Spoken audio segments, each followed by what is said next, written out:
Hey everybody, it is I, Hellgear, and for some Cuphead content while we wait for the delicious last course, I've got the Art of Cuphead book right here, and I'm going to go through some of this. So, to everybody out there on the PlayStation 4, congrats for finally being able to play this game. I know that was the most recent news, but I figured, again, while we wait for DLC, I'm going to go through some of this art.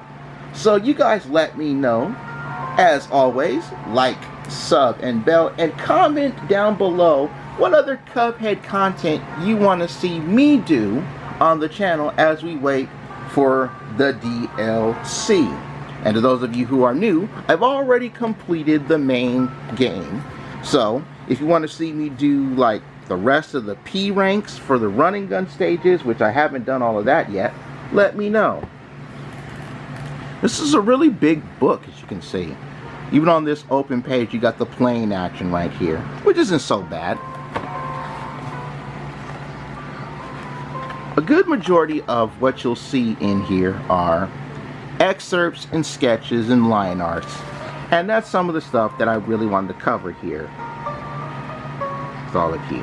I'm not going to give you necessarily everything, of course, but I will give you a good majority of it. Look at these prototype Cuphead shots and Mugman shots and all this stuff. It's actually really good stuff here. So, here's a textbook shot of our two brothers. We're used to seeing this shot. Looks terrible because of the crease on the pages, but it's okay. So, let's get into knowing a little bit more about our two guys. Starting with Cuphead himself.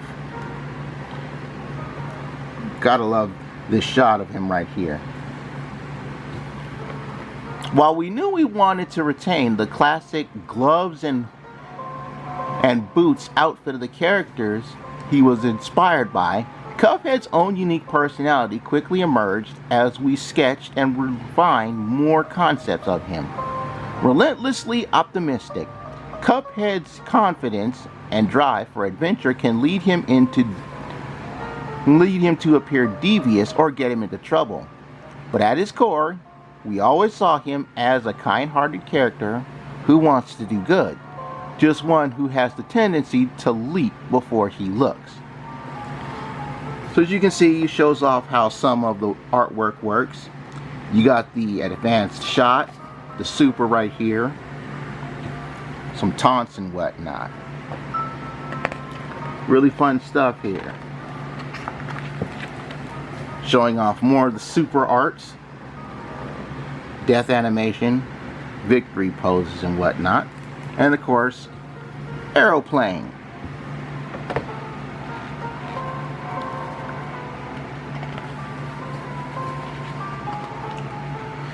Next up, we got Mugman himself. Wow, he actually used to inflate his nose. Basic stuff right here of his twisting animation, frame by frame. You gotta love that sort of stuff. Look at Mugman, rolling his eyes and everything. More cautious and a bit of a worrier, Mugman is Cuphead's goofy and loyal younger brother. So he is essentially Luigi to Cuphead's Mario. While he secretly loves the adventures Cuphead drags him into, he often frets about the collateral damage they might cause. We knew from the beginning that a two-player experience was the goal with Cuphead, but Mugman's design didn't actually fall into place until a little way into development, after bosses like Captain Brinybeard and Cagney Carnation had been designed. In scouring through early bimbo cartoons, we noticed that some artists chose to depict him differently, with an exaggerated big nose. With an exaggerated big nose.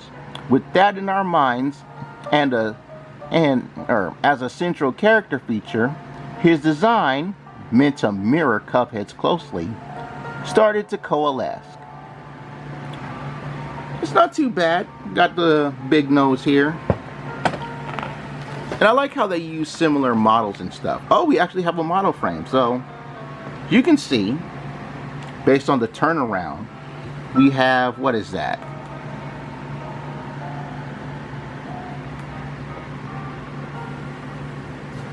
He's 2 1/4 heads tall. Okay, so I guess that works for cups too. They're both 2 1/4 heads tall. Perhaps Miss Chalice is that same way as well. Some more expressions and some earlier designs of how cups and mugs would look like. Mugman in his airplane as well. Okay, let's skip ahead to some of the supporting cast here. Like our good man Elder Kettle, who gives us the pea shot. That's a good shot of him. Again, framework. And some more models for how Elder Kettle was supposed to look. Really interesting there. Really interesting. Get him in the shot here, and I'll read off what it has to, some of what it has to say about Elder Kettle. The wizened old teapot, full of knowledge of the Inkwell Isles from his years as an adventurer, is the moral core in the story of Cuphead. The guardian and mentor of cups and mugs, the Elder Kettle has taken great care to keep the rambunctious duo from harm, but this time they've gotten in over their heads. Once we had the initial plot for the game nailed down, we knew that we needed a metaphorical opposing counterpart to the devil in the story, a kind and caring boon that Cuphead and Mugman could run to in their greatest time of need. Able to point them towards a righteous path and assist them on their adventure. We initially envisioned an older Cup character, as depicted by all of these shots.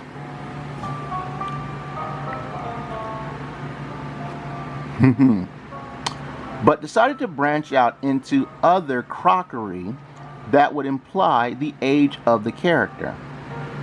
From his chipped mustache to his faded green coloration, we wanted Elder Kettle to both look like he's seen some scrapes in his long life and to be a calming presence to have in company. I didn't even notice the chip in the mustache. Look at that. That is attention to detail right there, folks. We got some shots right here of the house where we learned the tutorial. Really good concept art right there. And of course, the legendary chalice, because we got to talk about her. See how the legendary chalice has these cup-like figures and stuff? Some of her frame-by-frame animations as well. Some other default designs.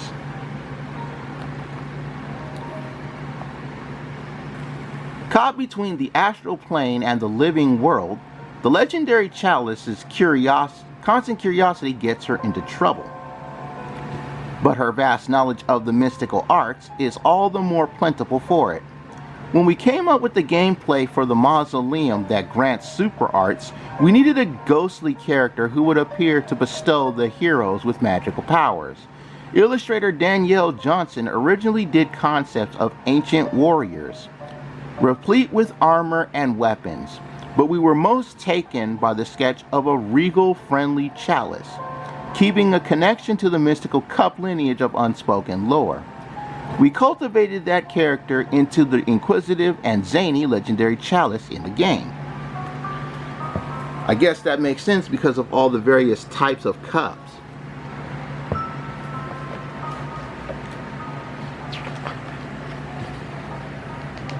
And Porky! And there's all of our alcohol that goes into the drink here. Look at all the other charms and stuff by defaults. Look at some of this stuff. Focus, camera. Focus. See some of Porky's thingies, and oh my goodness, that's a cow. That must have been what they were talking about on like the wikis and some of the Cuphead groups about the woman in Pork Rind's life.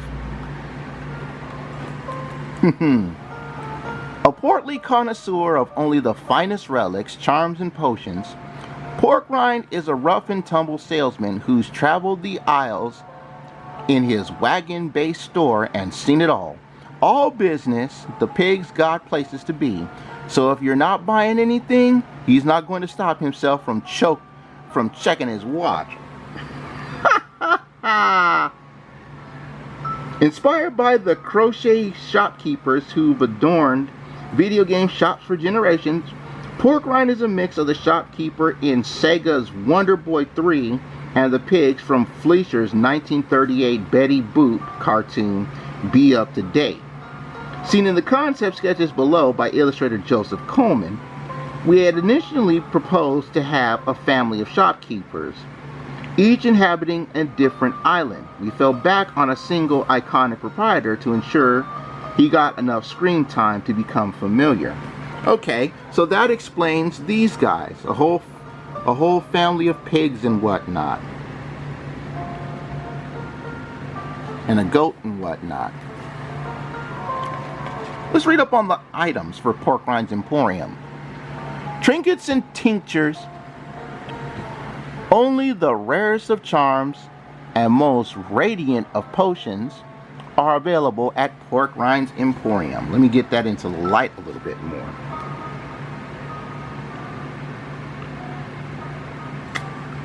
Magical potions granting bursts of energy from one's fingertips, and mystical charms able to cure what ails you, or ails what cures you. Yeah, cure what ails you, or ails what cures you. The objects that line the shelves for sale at Pork Rind's originate from the idea we had well before the character or the store were conceptualized. In our earliest marketing trailers, we showed Cuphead pouring a jug of XXX marked liquid into his head in preparation for going into battle. I remember that commercial. They probably still have that on YouTube somewhere. I thought it was a jug of XXX whiskey.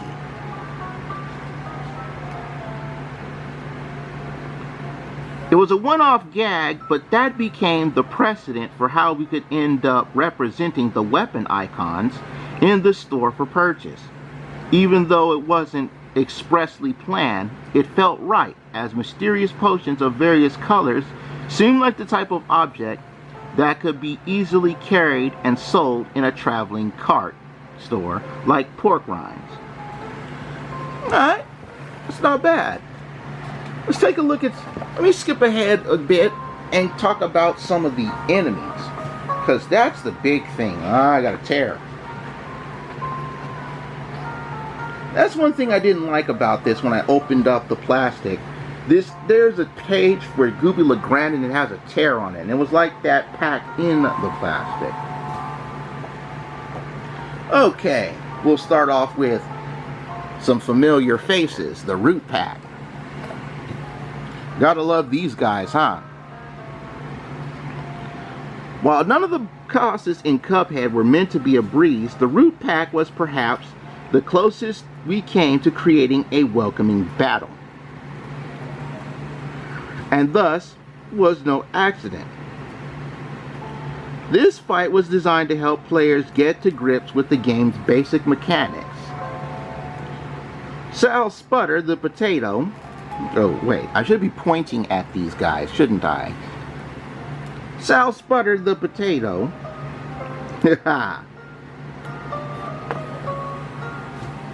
Encourage you to master your jump and avoid the earthworm projectiles.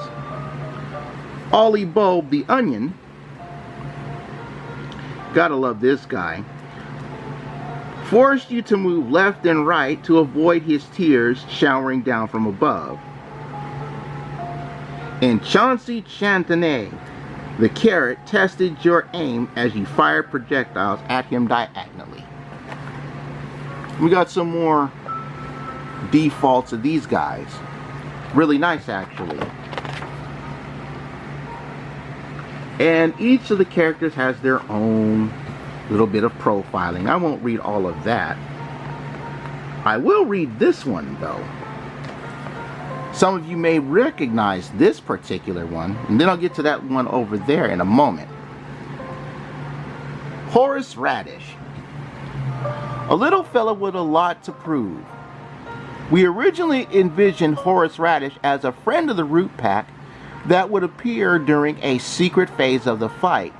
These phases were designed to be triggered if players executed a specific series of moves in the right order, or in the case of this fight, choose not to fire at Ollie Bulb for a few seconds after he appeared on screen. That's how we get to this fight, to fight this guy. Very nice. We even managed to design, program, and animate Horus in time for the game's September 17, 2017 release. However, our grand ambition was to have one hidden boss secret in every aisle, and without secrets ready for the other two, we made the tough decision to initially leave Horus on the cutting room floor. But he got his justice when the Cuphead was released on the Switch and they added these secret bosses. Now for this one.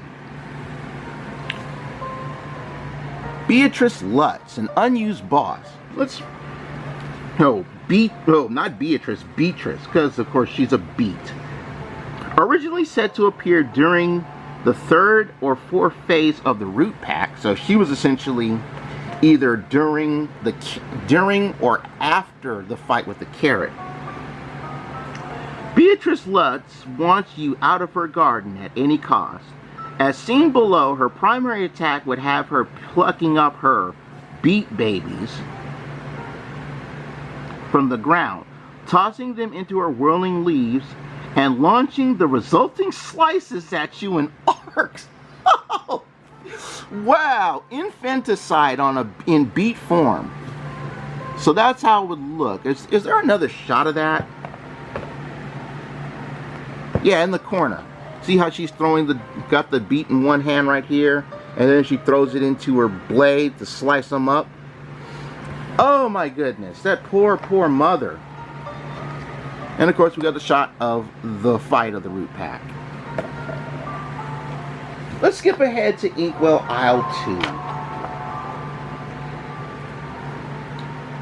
2. Hildeberg. We don't need to read about Hildeberg.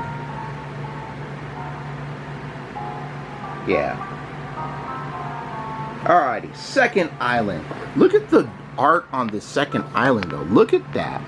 Looks great for a theme park, huh? Alrighty.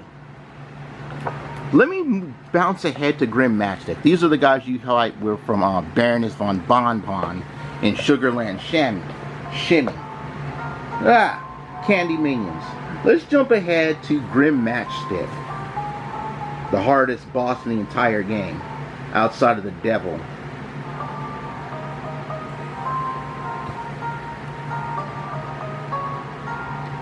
Here we go. Here we are. Grim Matchstick in Fiery Frolic. Look at this guy. He takes up the entire page. Look at that guy. Look at the concept art for Grim. Not too shabby. What epic adventure would be complete without a towering, fire-breathing dragon putting the hero's ultimate resolve to the test? You ain't lying there, because you are a pain. With so many cartoons and video games containing dragons of different shapes, sizes, we created Grim Matchstick, named after the legendary lead animator of Snow White, Grim Natwick, as a synthesis of all our favorite dragon inspirations. A frantic cacophony of fire and action, Grim was meant to be the capstone of Inkwell Island 2, a visual gameplay punch and a signal of the challenges to come. And you guys at Studio MDHR did a hell of a job with that. Because again, Grim Matchstick is like the hardest boss in this entire game besides the devil. Even the three-head form that reminds me so much of Ghidorah. Let's jump ahead to Inkwell Island 3.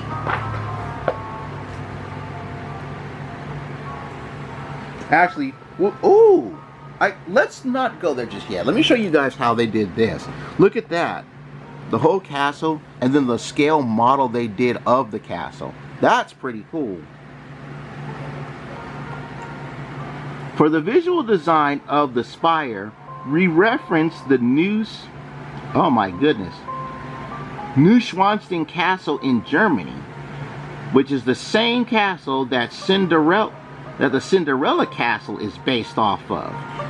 Well, there you go. Disney referencing for the win.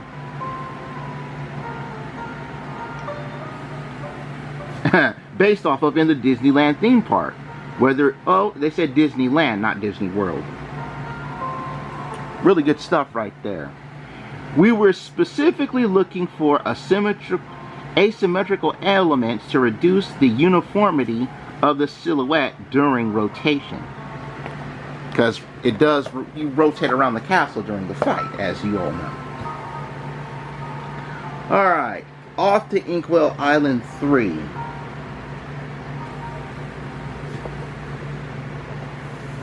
Look at that. Looks great, doesn't it, in paper form. Alrighty. Let's skip a little bit ahead. I want to talk about, oh, well, we don't have to skip too far ahead. Rumor Honeybottoms. This is interesting. On the Cuphead wiki, they actually have a turn data sheet of Rumor Honeybottoms, and I want to see if they have it here, and it does not look like it is. Nope, they don't have it. That's unfortunate. What I have that actually. What it is it shows Rumor Honeybottoms in her actual non-monster bee form, which is pretty cool because she wears heels and everything. In most cases, the bosses you encounter in Cuphead are spoiling for a fight from the moment you meet them. After all, they're in no rush to give up their eternal soul. That's not the case, however, for the sharp-pointed Rumor Honeybottoms, a tribute to the 9-to-5 corporate culture that emerged, and for a long time collapsed, during the 1920s and 30s.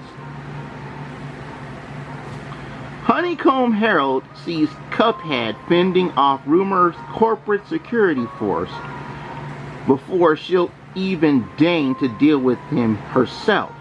She's quite literally a busy bee, and she has a hive to run. While deliberately generic enough to stand in for any office, we always envisioned this level as the headquarters of a major tabloid newspaper on the Inkwell Isle. After all, who better to run a paparazzi rag than someone named Rumor Honeybottoms?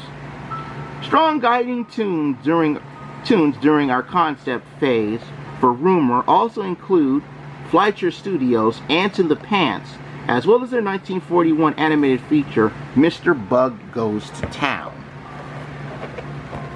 Again, more of the corporate boss bees that come around, the security guard. Then there's her pissed off self. And then she turns into what I like to call the B-52 bomber.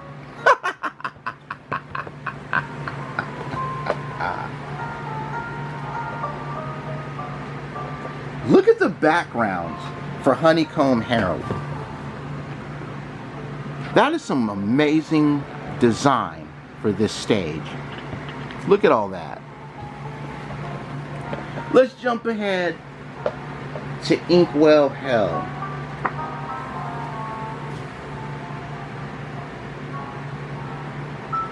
The casino itself. I like how it looks on the paper, man, because this looks amazing. Look at that.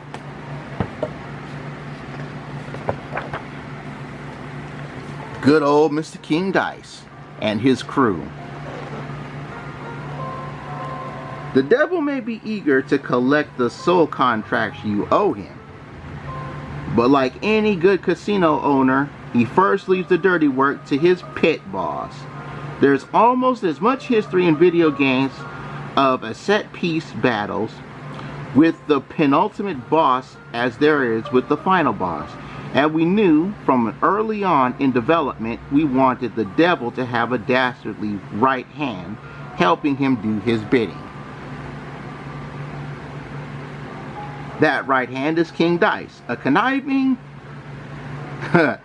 consigliere with confidence and pizzazz befitting a musical showman. Our loving amalgam of a Dick Tracy mobster, Cab Calloway, and Clark Gable, all by way of Batman's classic vaudeville villain, the Joker. Wow, they put a lot of emphasis in King Dice. Look at that. Debonair and everything.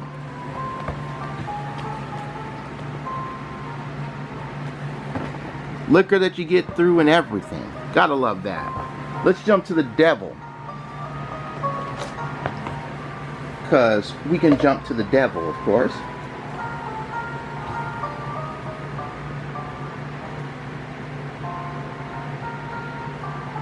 Man, they really have a lot of things going on with the characters here. So here we are. Here's our devil. On the throne up top. Designs for the throne and everything. The journey has been long for our heroes, but it's time for Cuphead and Mugman to come face to face with the ultimate evil. The big, bad, old Scratch himself, the devil. Powerful beyond words and full of malevolent mischief, the devil isn't going to just let his debtors default on their payments. He's a businessman after all, and stealing souls is his business. Trident in hand, the furry fiend seeks to make the Inkwell Isles with his dastardly contracts. But our ace adventurers are looking to beat the devil at his own game. Get some more sweet looks on the devil. Look at these forms. The goat form, almost like Satanist in attire. Then the eyes on this final stage, the minions and everything. Gotta love how this all looks. The red and black backgrounds, even in the depths of hell. Gotta love that stuff. It's amazing how much this art comes through.